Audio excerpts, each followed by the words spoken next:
This entire series, obviously, is the celebration of the city's centennial.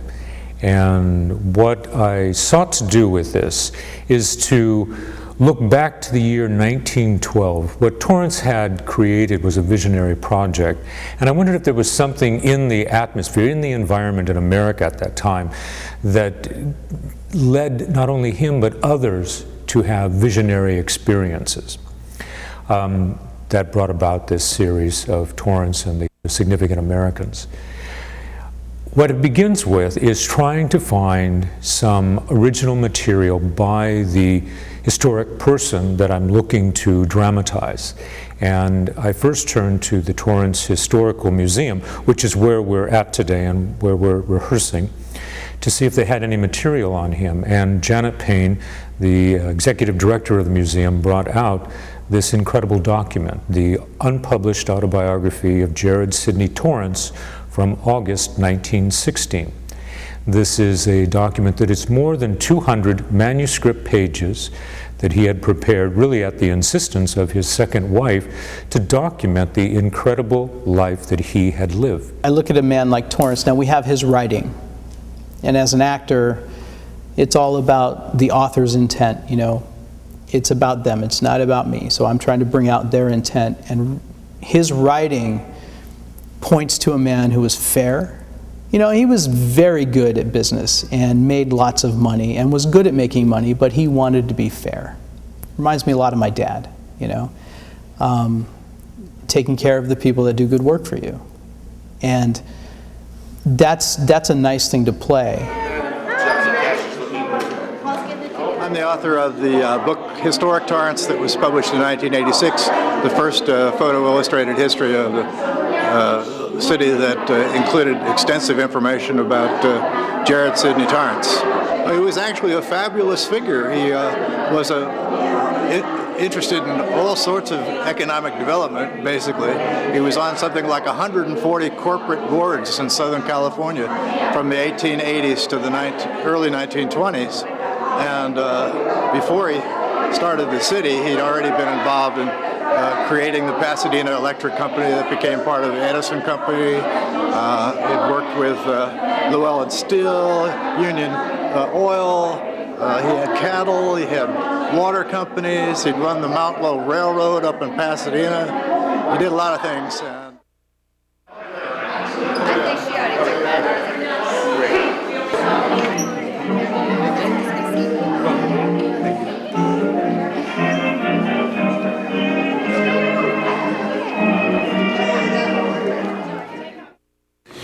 Jared Sidney Torrance, in his creation of the city of Torrance, had a visionary experience. Now, it wasn't unique, but it was very rare at that time to create a city from the ground up that had the vital components of industry, commerce, and residential just blossom in an undeveloped property. This past summer, when I was looking for information about Jared Sidney Torrance, and I'm sure many of you have already heard me say, but if you were to ask me at that time what I knew of Jared Sidney Torrance, it was so brief. He came from New York. He was in real estate. He lived in Pasadena. He got enough money together to do this deal out here. And then I had the honor of reading his unpublished autobiography that there's a copy at Torrance Historical Museum and one at Torrance Public Library. And what a transforming document this is. It's more than 200 pages, and it is laid out as a autobiography of his life through the various corporations and business deals that he was involved with during his lifetime.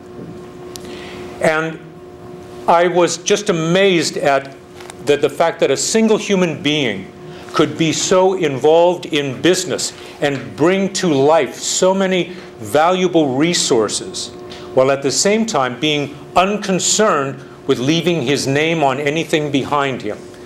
We'll get into that later. He's a magnificent man, and I would encourage each of you to seek out and read this autobiography of Jared Sidney Torrance.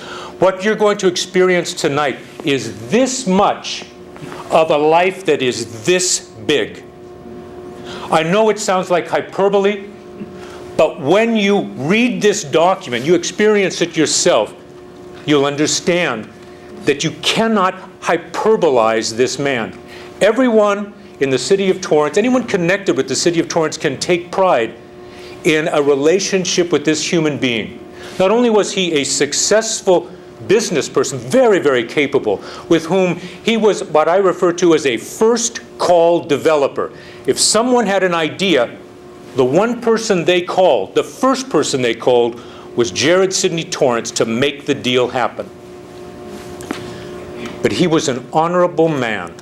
Throughout this autobiography, what you understand is a person who had values instilled in him at a very young age, and he lived those values every day of his life. And when he could not live those values any longer, he decided to withdraw from business, and has just left us the vital resources that constitute Southern California today.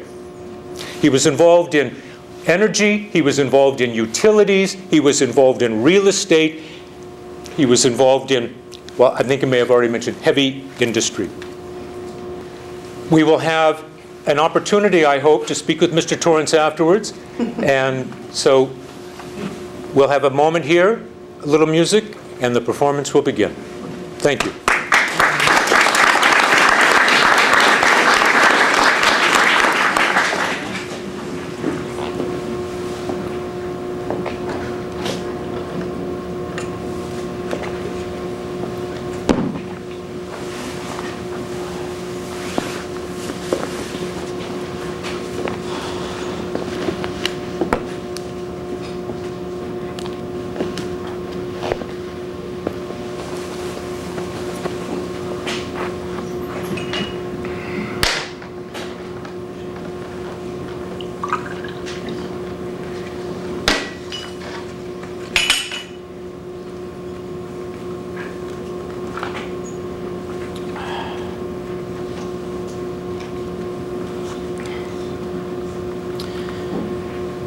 In my somewhat diverse and rather intensive business life in California, it has been my pleasure to assist in the development of natural resources in the Southwest, to create, build up, and conserve large interests. Success in these endeavors has afforded me much pleasure. My next great pleasure in business has been to make the capital investments of my personal friends and clients a source of profit to them. The more profit, the greater pleasure.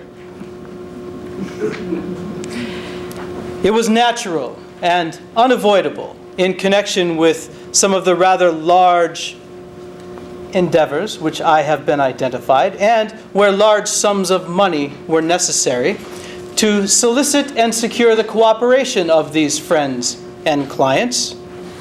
In every community also, there is a certain percentage of people who are helpless in business matters, and who properly seek the advice in the investment of their ample or meager funds from friends, or from someone whose reputation, experience, and calling suggests as a trustworthy advisor.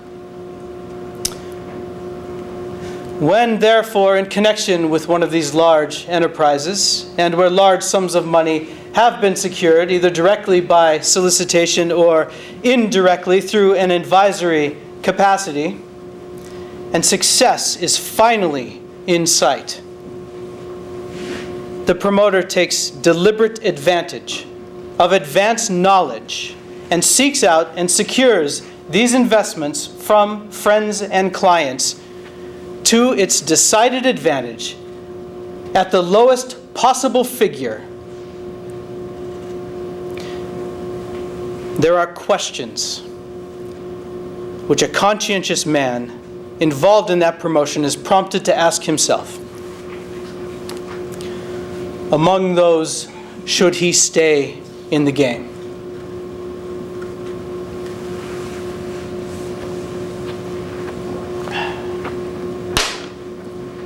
For me, the game began in Gowanda, New York. My father was a lawyer there. He was industrious, always kind, always ambitious, and he believed in cultivating the habit of industry in boys, and likewise by loading them with responsibility, teaching them self-reliance. The winter after my 6th birthday, I was made to care for and feed a flock of 100 sheep. And with a brother 1 year older, that same fall and winter, I carried all of our firewood from the Cattaraugus Indian Reservation 4 or more miles away. I also cared for the pigs and the poultry. And as a young man, I excelled at penmanship. And on school vacations, and especially rainy days, I was sent to Father's law office to copy papers, typewriters then being unknown. I could write 10,000 words or 100 folios in a day. And partly because he had a partner, and partly because he wanted to instill the habit of thrift and saving in me, I was paid the regular sum of 2 cents per folio. My first personal investment came at about the age of 12 or 13. I bid on a house and a lot that was being sold under a mortgage foreclosure, and I paid $700 for it. My savings and a small loan helped secure the deal. I made improvements to the property and sold it at a good profit. A few years earlier, my father had been elected district attorney of Erie County. I would sometimes accompany him to Buffalo and transcribed the proceedings of the court cases in which he was prosecuting. It was a dark, dingy, ill-ventilated courtroom, and the long hours and arduous work cost my father his health, tuberculosis, and at a young age I lost 3 brothers to another respiratory disease, diphtheria. Why I, my only surviving brother and only sister survived, I do not know. I entered Yale and graduated 4 years later without honors, but with the distinction of having passed every exam from entrance to exit. Upon graduation, I returned home and took over the management of Father's business. Shortly after the beginning of the year, I made the trip to Chicago to take up the study of law. Having spent my time in a legal atmosphere at home, I was pushed ahead quickly, and as a clerk, received an unusually liberal salary. I enjoyed my office work, but it was so burdensome that I had to do my reading at night. And by September, my own health was in jeopardy. So I took the offer of a wealthy family to go to Europe and tutor their young boys. And I was glad to get rid of the law. I found fighting out other people's quarrels very distasteful. Well, upon my return home a year later, I was anxious to get busy, so I purchased a tract of timber, 1,200 acres along the Allegheny River. Now, my father was anxious that I resume the law, but I felt I was more suited to business. It was more to my taste. And I contracted with 2 dependable, honest men to cut, manufacture, and sell the product, and pay me an agreed percentage of the selling price. They to guarantee the sales. Shortly after that, the price of railroad ties doubled. The ties from a tract of 150 acres of second growth chestnut, which I reserved, paid for the entire price of the land. In the outdoor life, I became strong. Well, for many winters, my father had been convalescing in Florida. One winter, however, he convalesced in Southern California, and upon his return in the spring gave such glowing accounts that summer I made the trip to Southern California via the Canadian Pacific and coastal routes. I arrived in Pasadena on July 4th. I was not long to decide to divest my interests in the East and make Pasadena my future home. Within 3 months, I became a Californian.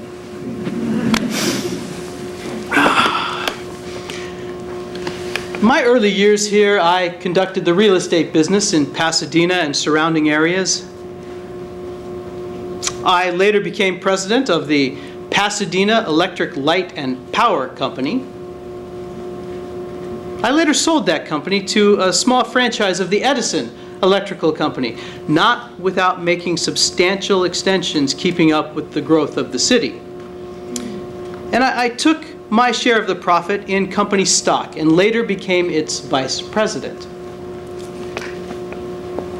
Well, in a short amount of time, I was introduced to Mr. Lyman Stewart, then president of the Union Oil Company. I was president of the Pasadena Oil Company, the Edison Oil Company. And our corporation had a leasehold of land connected to the Stearns Rancho of the Union Oil Company. And just before the end of our interview, I inquired of Mr. Stewart his opinion of our holdings. And his reply was, "I'm afraid, Mr. Torrance, you're a little too far north. And if you want to get into the oil business," he would set aside some time and be glad to tell me about the Union Oil Company. Well, his little too far north remarks struck me very forcibly.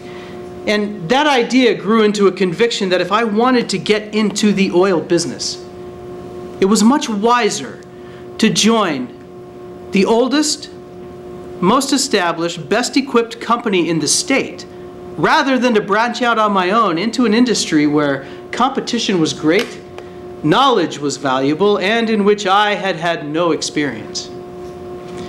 So I went back to Mr. Lyman Stewart, and he freely gave me a full account of the company's history and what he saw as its future management and growth. He was anxious to get rid of a man by the name of Thomas R. Bard, soon to be U.S. Senator from this state, and who was too conservative for the oil business.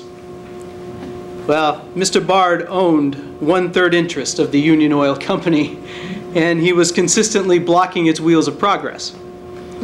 So I entered into negotiations with Mr. Bard, and with 2 associates acquired his 1/3 interest. The consideration paid was $800,000. And thus, an era of rapid expansion began for the Union Oil Company. They constructed new pipelines, constructed new tank steamers, increased the size of the refinery, increased their holdings of oil lands, entered into a systematic development of its territory. The capital stock increased and subsidiary corporations were formed, and they issued bonds guaranteed by the union and were floated at an unusually high figure. To my knowledge, the bonds issued by that company were the first oil bonds issued in the United States. They were valued at $1 million and sold at 95. Well, one summer, the company sent its geologist to study and make a thorough report of the northern area of Santa Barbara County. After several months' work, the report came back that the company should immediately purchase outright 4,000 acres of the formerly Rancho La Purísima and secure an option on the remaining 13,000 acres. The geologist suggested that there was a large deposit there at a depth of about 2,500 feet. Well, the company moved quickly, and they did purchase outright 4,000 acres of the property and secured a 90-day option on the remaining acreage. A location was made. Our best drillers were sent with the tools, double and triplicate, so that no delays would happen. And they were instructed to drill down to a depth of 2,500 1,200 feet in 60 days if such thing were possible. The option was short, but it was the best obtainable. Within 6 weeks of constant drilling, at 2310, the depth of 2310, the day shift at 6 p.m., upon removing the tools from the well, discovered oil at the bottom of the drill. They had cracked the formation. Well, the superintendent immediately told them to drop the tools to the bottom of the well, bank the fires, and cease drilling. The superintendent then jumped on a horse and rode to Lompoc so that he could call Mr. Stewart and report his findings over the telephone in coded language and receive his instructions. Well, it was about 3 a.m. the following morning. The superintendent got up enough steam to raise the tools from the well when he discovered there was oil to a depth of 1,200 feet. Without an oil stain, he immediately dropped the tools to the bottom of the well. They were not raised again for another 6 months. The company immediately exercised its option on the 1,300 acres of the La Purísima. It purchased 40,000 acres of the, what was that called? The Jesus Maria Rancho. 12,000 acres of the Santa Rita, and several acres in surrounding property. And all this cost about $1 million. Of course, we weren't farmers, so we sold off the agricultural rights to most of the land. But we kept the mineral and oil rights. It cost the company but little, and today it is enormously valuable.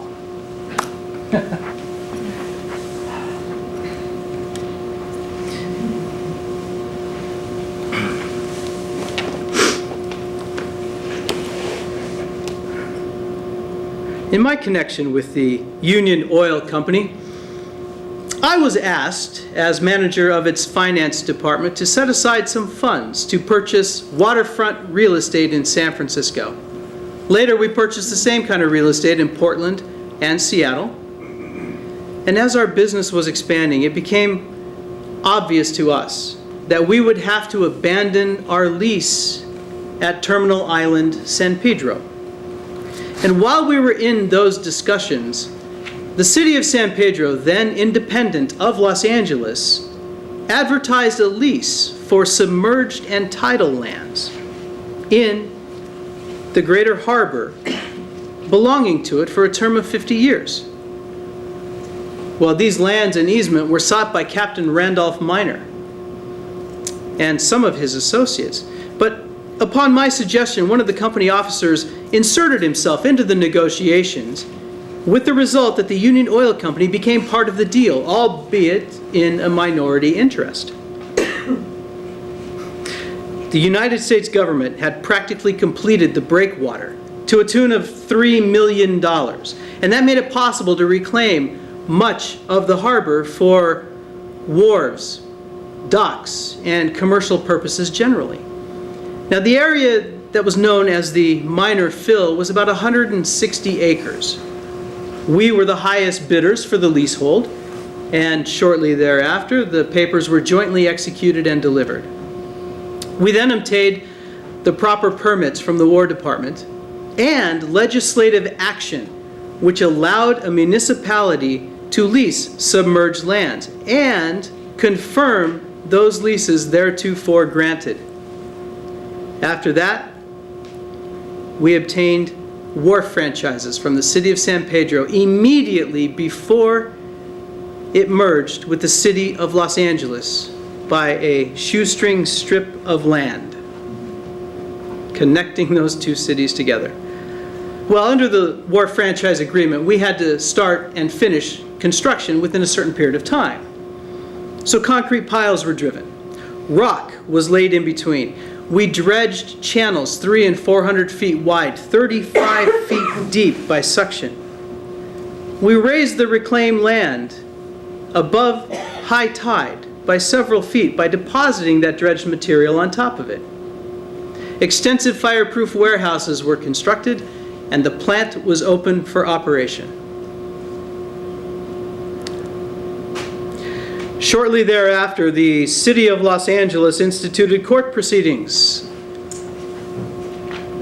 against our lease, saying it was illegal, and seeking to confiscate the land upon which we had spent hundreds of thousands of dollars. This was done at a time when public opinion against private corporations was at its extreme. It was an unwarranted, shameful attack on our lease, especially since under the terms of the lease, the vast benefits were accruing to the city, and the land would revert back to it after the term of 50 years. It clouded our title. The Union Oil Company could not sell construction bonds, yet under the wharf franchise agreements, the work had to continue.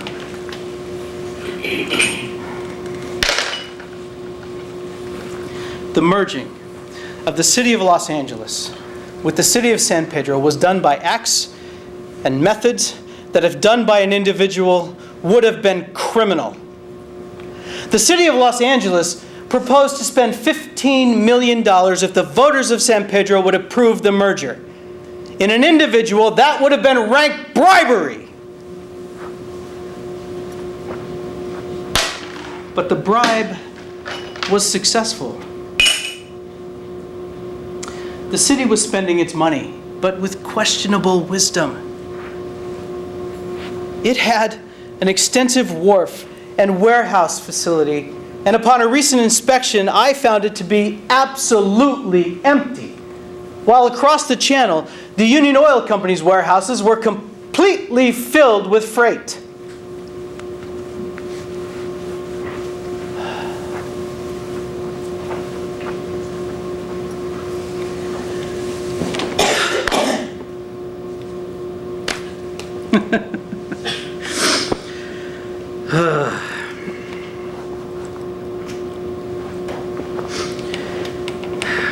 When the Union Oil Company of California fully started as a commercial enterprise, it became obvious that we needed to build a machine and repair shop to keep our tools accurate and to secure future business. Consequently, a shop was built in Santa Paula, where it did its own work and some custom work. There was a really nice young man who was an employee there by the name of Edward Double. He proved himself loyal, steadfast, and an excellent mechanic. Well, not before too long, the company incorporated itself into the Union Oil Tool Company, and young Mr. Double acquired a stock interest and became manager of the plant. Well, business was growing pretty well. Not only did the Union Oil Tool Company have a large customer in the Union Oil Company, it serviced every oil company in Ventura County due to its excellent workmanship. And when the oil industry began to spread throughout other counties, and the Union Oil Company began extensive business in the Los Angeles and Orange County fields, it became necessary to move the plant from Santa Paula to Los Angeles upon lands on Mateo Street that had been previously purchased by the company. Business grew with rapidity, and the industry began to spread across the state. And as it did, new companies were formed, and the demand for drilling tools increased as well. The Standard Oil Company, the Associated Oil Company, the principal competitors to the Union Oil Company were buying their tools from us. Excellent workmanship again secured those deals. Now, gradually, the Union Oil Tool Company began to develop an Eastern and foreign business in oil rigs, drilling tools, and specialties patented by Mr. Double. Now, in order to service and secure future business in the East and the foreign territories, the company purchased warehouses in West Chicago that were constructed for manufacturing purposes and supplied them with the necessary machinery. And from that point, they could ship goods to practically every oil field in the world.